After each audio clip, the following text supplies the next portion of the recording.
Alors, encore un TikTok de Mimiche qui est un rebond, cette fois-ci, d'un autre TikTok que vous avez peut-être vu passer où on voit une sœur, Célestine, je crois. Enfin, ça finit par Tine, je me souviens plus. Elle va se reconnaître une sœur comme on les aime, avec la petite croix du Christ en bois au bout de sa cordelette autour du cou. Et, elle a un échange avec un jeune homme qui, d'emblée, nous explique qu'il est de confession musulmane et qui s'interroge sur le concept de la Trinité. Et la réponse de la sœur, c'est de ne rien dire en disant oui, oui, pour beaucoup de chrétiens, la Trinité reste un mystère. Alors, je suis quand même interloqué. Alors, je salue la question de ce jeune homme, parce que c'est toujours bien de se poser des questions, hein, comme je l'ai dit, des questions ouvertes qui mettent en mouvement l'intelligence, la réflexion. Et n'oubliez pas que le cerveau est un muscle, et plus vous l'utilisez, et plus il va devenir performant, hein. Donc, sortez des croyances. Couper la perfusion de la croyance, c'est-à-dire de toutes ces pensées toutes faites sous emballage que l'on vous délivre, que d'autres délivrent et que vous prenez pour argent comptant sans les mettre en cause, sans questionnement intérieur. Abolissez les croyances qui sont toujours des informations de deuxième main que quelqu'un vous impose. Abolissez la croyance et mettez-vous à penser. Mettez-vous à penser, même mal. Je sais que c'est très difficile d'accepter de penser mal parce qu'on est conditionné depuis l'école à recevoir des bons points uniquement lorsque l'on pense bien. Il faut, depuis très jeune, moi je me souviens du CE1 à l'époque où à Paris on distribuait des bons points. J'ai été de ceux très jeunes qui étaient très sensibles même au bon point et même les tableaux d'honneur. J'ai eu des tableaux d'honneur roulés avec le petit ruban rouge, avec l'entête de la mairie de Paris, etc. Et donc tous les trimestres, on avait un bon point, on avait un tableau d'honneur et j'ai gardé longtemps, je les ai perdus, mais on avait des tableaux d'honneur. Donc on était très tôt conditionné à adapter son comportement et notamment sa pensée à ce qu'attendait la maîtresse qui symbolise la société. La maîtresse est là, c'est la société, et elle est là pour elle est le sémaphore de ce que vous devez penser. Si vous pensez mal, ou si vous exprimez une pensée qui n'est pas attendue par la maîtresse, vous allez être sanctionné. Vous n'aurez pas de bons points. C'est pas ce que j'attends de toi, c'est pas la réponse que j'attends de toi. Donc tu es potentiellement un mauvais élève. Et ça, aussi loin que je me souvienne au niveau de ma construction mentale, c'est ça. C'est à un moment donné, très tôt dans votre développement mental d'enfant, de jeune enfant, vous comprenez qu'il faut avoir une démarche, une pensée, qu'il faut en permanence délivrer la pensée, l'analyse que vous verbalisez quand vous répondez à votre maîtresse, qui est conforme à ce qu'elle attend. Et c'est dévastateur parce qu'aujourd'hui, quand vous êtes adulte, vous continuez à vous représenter, à vous mettre en représentation de ce que l'autre attend de vous, ce que la société attend de vous.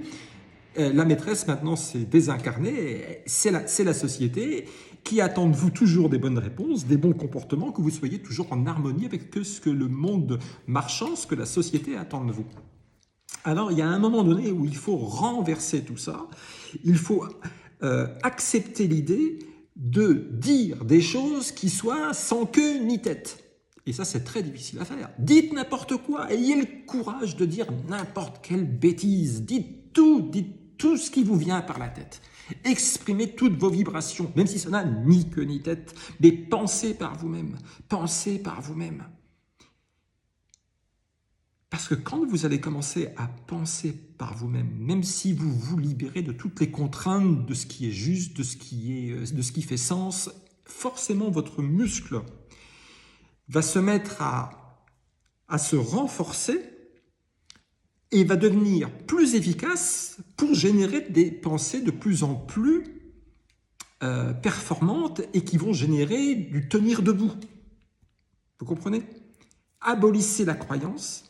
Abolissez ce qu'on attend de vous, produisez une pensée personnelle, même si c'est à contre-courant de toutes les forces considérables de l'environnement, de la société, de vos amis, etc. Pensez par vous-même. Pensez par vous-même. Et il y a pour illustrer ce que j'essaye de vous dire, toujours laborieusement. Il y a une très belle phrase de Michel Audiard, vous savez, qui faisait les fameux dialogues extraordinaires du cinéma qu'on aime tous, ce cinéma qu'on est incapable de reproduire aujourd'hui, ce cinéma français qui, pour moi, est le meilleur du monde, le cinéma de Michel Audiard. Rien à voir avec les excréments qu'on vous force à regarder aujourd'hui.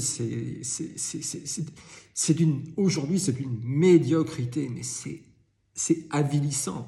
Ne digresse pas, Michel, là, accroche-toi à ton fil. Oui, Michel Audiard, il y a une phrase qui est merveilleuse quand il dit un con qui marche ira toujours plus loin que deux intellectuels assis. Oui. Alors soyez un con qui marche. Soyez quelqu'un qui dit n'importe quoi mais qui avance. Vous allez être surpris, à force de dire n'importe quoi, vous allez vous rendre compte que votre cerveau se mobilise, se muscle, et vous direz de moins en moins de choses invraisemblables, et vous allez finir par dire des choses très très très sensées. Et vous irez plus loin, vous, qui êtes un con qui marche, qui avance, qui met en mouvement son cerveau pour produire de la pensée personnelle, sincère, basée sur vos expériences, sur votre acquis, sur ce que vous ressentez, en faisant abstraction de tout le parasitage extérieur. Abolissez l'extérieur, abolissez l'autre. Pensez par vous-même. À un moment donné, produisez de la pensée personnelle. Et vous verrez que c'est d'une puissance infinie. Et vous verrez que c'est d'une puissance infinie au point que vous allez même abolir, comme moi, tous les pseudo-philosophes que vous voyez défiler à la télévision, tous les pseudo-économistes. C'est pas compliqué. Tous ceux qui ont de la visibilité, tous les diplômés aujourd'hui qui ont de la visibilité médiatique ne génèrent que du mensonge, que du crétinisme universitaire. C'est d'un débilisme affligeant. Ces gens-là ne pensent pas. Ils ne peuvent pas penser. C'est trop dangereux de penser. Parce qu'imaginons qu'ils disent quelque chose qui va à l'encontre de l'enclos intellectuel dans lequel la société les a enfermés. Et dès lors que cet enfermement, ils l'ont accepté et qu'ils garantissent à la société qu'ils n'en sortiront pas dans leurs élucubrations mentales, on leur a donné un label, un doctorat en histoire, en sociologie. Dès lors que vous êtes labellisé et diplômé, il vous est impossible de sortir de votre enclos académique de connaissances. Vous devez rester enfermé dans ce que l'officiel vous contraint de croire et de véhiculer comme pensée. Et c'est à ce prix-là que vous êtes médiatisé, que votre parole, qui n'est que la parole de votre maître, est autorisée à se reproduire médiatiquement. Donc, il faut renverser tout ça. Il faut renverser tout ça, et le meilleur moyen de le renverser, c'est de vous mettre à penser par vous-même. Et n'ayez pas honte de penser n'importe quoi et de faire des erreurs. Transgressez, soyez transgressif. Pensez, pensez, pensez. Et la pensée qui était la plus puissante, la plus subversive, c'était la pensée ouvrière. Vous savez, tous les ouvriers qui sortaient de l'usine et qui se retrouvaient dans un café accoudés à un bar en 5 où on buvait le petit verre de Beaujolais, la rillette, la baguette parisienne croustillante, le beurre de Normandie, et on refaisait le monde.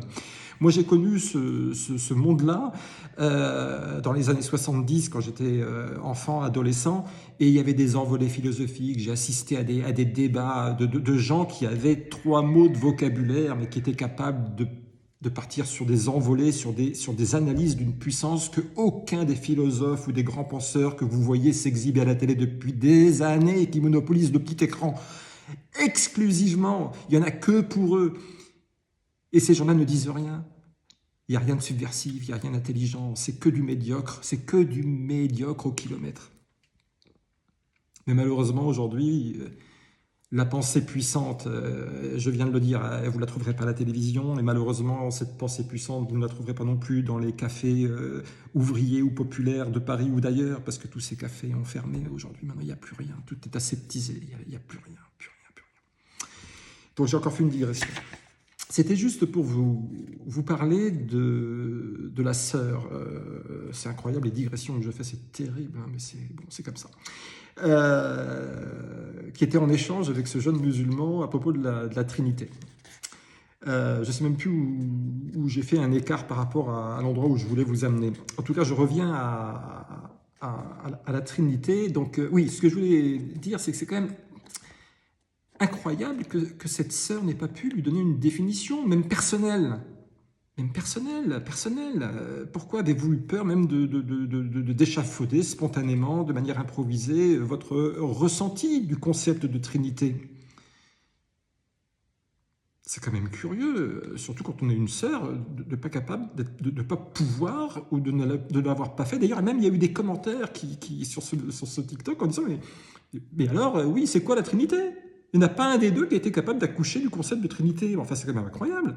Alors moi, je vais vous parler du mien. Je dis pas que c'est ce qu'il faut retenir. C'est juste mon interprétation, toujours mon interprétation personnelle. Voilà, c'est pour ça que j'ai fait la digression. C'est que n'hésitez pas à vous jeter à l'eau, même pour dire des conneries. C'est pas grave. C'est pas grave. Parce que moi, je vais peut-être dire une connerie, et puis vous allez faire un commentaire pour corriger, pour m'inviter à réfléchir, et je vais peut-être être amené à corriger ce que j'ai dit. Et c'est comme ça qu'on va de l'avant, et c'est comme ça qu'on produit de la pensée puissante. C'est pas en écoutant la maîtresse, ou les philosophes qui passent à la télé, tout ça, il n'y a rien de vrai dans tout ça. On est tous passés à l'école, et vous voyez dans quelle situation on est dans la société, d'accord? Donc on voit bien que ça ne marche pas. Pensez. Bon, la Trinité, j'en reviens à la Trinité. Alors, toujours pareil, moi j'en reviens à la pensée officielle. Hein, voilà, toujours Google, hein, parce qu'aujourd'hui, votre pensée, je l'ai déjà dit dans des TikTok, hein, c'est Google et c'est Wikipédia. Hein. C'est terrible, hein, c'est terrible. Hein. Google, c'est l'Amérique. Wikipédia, ce sont des anonymes. Je ne sais pas qui sont ces gens qui se permettent de faire la pluie et le beau temps dans notre cerveau. C'est quand même incroyable, cette autorité, ce pouvoir qu'on leur donne sur notre pensée. En plus, anonyme, on ne sait pas qui sont ces gens. Bon. Trinité, christianisme entre parenthèses. La Trinité est le mystère d'un seul Dieu en trois personnes. Le Père, le Fils, le Saint-Esprit. Reconnu comme distincte dans l'unité d'une seule nature. Autre question. Comment expliquer la Trinité facilement? Une Trinité est une. La Trinité avec un grand T est une, avec un grand U. La Trinité ne fait qu'un. 2 points. Nous ne croyons pas en 3 dieux, mais en un seul Dieu en 3 personnes. Le Père, le Fils, le Saint-Esprit. L'Esprit Saint, pardon. Chacune des 3 personnes est Dieu tout entier. Alors écoutez, moi je veux manquer de respect à personne, mais dans cet exemple-là, comme dans tous les autres, que j'ai déjà abordé dans mes vidéos, parce que j'ai déjà abordé beaucoup de sujets dans mes vidéos, donc dans ce sujet-là, je viens de vous le lire, si vous voulez le réécouter, repasser la bande à l'envers. Mais on ne comprend rien de rien. Le Père, le Fils, le Saint-Esprit, 3 dieux en un. Vous parlez de quoi? D'un baril d'Ariel, un baril d'Ariel où il y a l'assouplissant, il y a le lavant et il y a le rinçant, et c'est du 3 en 1. Vous parlez de quoi? De marketing, de fabrication de lessive? Vous parlez de quoi? Et ça n'a aucun sens. Pourquoi la version officielle, alors qu'il s'agit de quelque chose de très très très puissant, fait en sorte, pourquoi tous ces efforts pour qu'on ne comprenne rien? Vous voyez bien que le monde dans lequel vous êtes vous impose du rien comprendre. Et si vous baissez les bras de mettre en mouvement votre propre pensée pour générer de la pensée, de l'articulation et de la compréhension, mais sur qui, si vous ne le faites pas, et que vous voyez bien que l'école, la société ne le fait pas non plus, qui va le faire? Personne. Donc vous allez passer toute votre vie à vivre, et sur votre lit de mort, vous n'auriez rien compris à tout le voyage de la vie que vous avez effectué. C'est terrible quand même. Vous n'êtes pas curieux un minimum pour savoir ce qui se passe dans ce monde et pourquoi ce qui vous arrive? Ça ne vous intéresse pas? Alors, je vous explique. Bon, j'ai pris la Trinité, mais j'ai déjà abordé dans mes vidéos maintenant beaucoup de sujets. Et c'est toujours pareil, toujours à partir de cet effort où l'officiel fait que vous ne compreniez rien à rien, c'est d'autant plus choquant que, en fait, la Trinité, c'est quelque chose d'excessivement puissant. C'est peut-être même le concept le plus puissant de l'histoire du monde, encore une fois. Pourquoi? Le Père engendre le Fils. Donc déjà, ça dit la vie et le renouvellement de la vie. Et quand je dis le Père, c'est la mère aussi, symboliquement. La mère engendre l'enfant. Hein, donc la paternité engendre la filiation. Le Père engendre le Fils. C'est déjà très puissant. Mais pourquoi vous n'êtes pas foutu de l'écrire? Et ma sœur, pourquoi vous n'avez même pas été capable de dire ça? Le Père engendre le Fils. Déjà, ça dit la vie, ça dit le renouvellement de la vie. Ça dit le divin, les forces de la nature qui font que la vie se renouvelle, avec le soleil, l'humus et l'eau. Enfin, comment peut-on en arriver à un tel point où on n'est pas capable de produire une pensée aussi simple? Le Père engendre le Fils, c'est la vie. Bien. Maintenant, le Fils engendre le Père. Moi, je suis père 3 fois. Quand j'ai tenu mon enfant pour la première fois, mon premier enfant, j'ai bien constaté que mon enfant que je tenais dans mes bras, encore relié à sa mère par le cordon, faisait de moi un père. Donc le Fils crée le Père. Le Père crée le Fils. Et là, on a l'automouvement de la vie qui se génère infiniment. La vie crée la vie, crée la vie, crée la vie dans une force d'automouvement infini. Le Père donne le Fils. Donc tout ça dit le renouvellement de la vie. Et là, on fait Aufhebung. C'est-à-dire qu'on abolit la dialectique du Père et du Fils qui donne le Père, pour créer l'esprit de la vie qui se renouvelle. C'est-à-dire que j'abolis la mécanique de base du Père qui engendre le Fils et le Fils qui engendre le Père pour faire une Aufhebung. J'abolis cette dialectique de compréhension à un certain niveau, je l'abolis pour faire conscience, prise de conscience, pensée supérieure qui dit le renouvellement de la vie, la lumière infinie du divin qui renouvelle la vie. Et c'est l'esprit. L'esprit qui comprend la quintessence du miracle de la vie. Et cet esprit est saint. C'est l'esprit du divin. Il est saint. C'est le Saint-Esprit. Le Père, le Fils et le Saint-Esprit. C'est une triade. C'est une triade qui dit le miracle de la vie. Que sur cette terre qui était faite d'énergie, de soleil, d'eau, de minéraux et d'humus, à un moment donné, le miracle du Saint-Esprit est advenu pour engendrer pas seulement la vie individuelle de chaque génération, mais au-delà de la vie, le Saint-Esprit n'est pas seulement l'expression de la vie, il est l'expression du renouvellement infini de la vie. Je n'ai pas fait de catéchisme. Vous voyez que quand on commence, un petit gars comme moi, fils de divorcé, grand-mère ukrainienne qui ne parlait pas un mot de français, aucun de mes grands-parents ne parlait de français, côté Algérie, pas un mot de français, côté Ukraine, pas un mot de français, arrivé en France il y a 3 générations, ce chaos, le divorce, la crise économique, mon petit frère et moi trimballés de groupe scolaire en groupe scolaire, et lui malheureusement est allé à la DAS, le chaos le plus obscur. Mais ce qui m'a sauvé au-delà du chaos qui m'entourait, c'est que j'ai jamais lâché la bride de la réflexion et de la pensée. Et moi, si j'ai réussi à le faire, tout le monde peut le faire. Simplement, il faut juste un peu de courage pour abolir l'effet de groupe. Abolissez le groupe. La pensée il faut être en harmonie avec le groupe, avec vos amis. Pensez la même chose. Si vous commencez à avoir une pensée dissonance dans une conversation, etc., vous craignez d'être mis à l'écart, ou si dans votre travail, faire attention de ne pas aborder certains sujets, ou dans la société, surveiller son langage, ne pas froisser les uns les autres. Non, il faut abolir tout ça, abolissez tout ça, abolissez tout ça. Sentez-vous libre de parler de tout et n'importe quoi. Et vous verrez qu'à un moment donné, comme le lierre qui court après le mur aveuglément finit par avoir un parcours tout à fait cohérent.